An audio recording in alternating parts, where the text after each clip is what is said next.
Today, we're diving into the tradition of seeking blessings during the new year, but from a different angle. Instead of focusing on just family visits, it's about finding the right people to go to for wisdom and blessings. It's an interesting shift, don't you think? Absolutely. It's fascinating to think that we're encouraged to seek out people who are truly accomplished, rather than just those who are closest to us. The idea is that the people we visit for New Year's blessings should be those who can guide us or serve as role models, right? Exactly. The conversation often circles around visiting our parents and receiving their blessings, but there's a deeper layer here. It's about understanding that not every encounter is about receiving something. Sometimes it's more about the wisdom we can gain from those who've achieved great things. So, it's not just about the familial connection. Parents, for instance. They might offer advice, but there are others in our lives like mentors, successful figures, and seniors in the community who can offer valuable guidance. What's your take on this idea? It's almost like the idea of going to seek blessings from those who have walked the path we aspire to walk. People often assume that New Year's blessings are a formality, something you do with family. But it's really about positioning yourself with the right mindset and seeking wisdom from those who are truly qualified to offer it. So instead of just visiting parents, the advice is to go and seek out those who are truly successful in their fields. People who have built something meaningful, who can show you how to navigate life's challenges. That's right. And you're also warned against seeking out people who are struggling, like those dealing with health issues or business failures. There's a strong suggestion to avoid seeking wisdom from those who might be in a vulnerable state themselves. It's about protecting your own path and not letting negativity influence your journey. That's really insightful.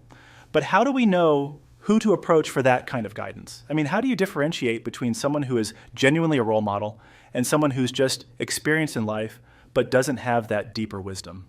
It's all about their actions and impact. People who contribute positively to society, who help others, and who have cultivated success in a meaningful way are the ones you want to go to. It's not just about age or position. It's about how they've lived their life and the wisdom they've accumulated along the way. So it's almost like a spiritual detox, isn't it?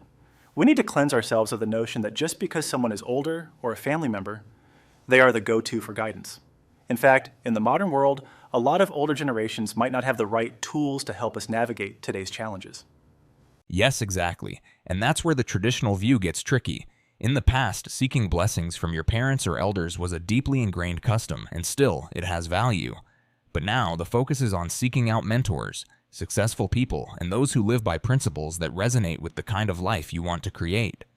And it ties back to this idea of not just doing what's expected, but actually taking steps to align yourself with those who can elevate your life.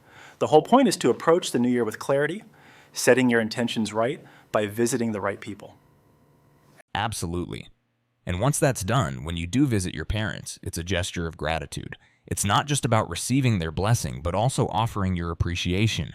At that point, you're bringing something back to them, rather than just taking from them. That makes a lot of sense. It's all about growth, both personal and relational. It's an acknowledgement of the journey you've made, and a recognition that you're stepping into the new year with a stronger foundation.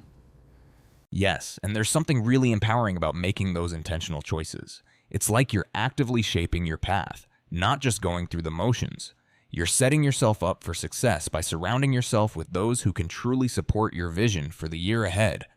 It's a balance between honoring tradition and adapting to new realities. And as you said, it's about learning from the right people, those who've done the work, who've succeeded, and who can pass on their wisdom. It's something that feels more necessary than ever, especially as we enter the new year. Exactly. So, to wrap up, it's not about blindly following old customs, but about truly reflecting on who can add value to your life in meaningful ways.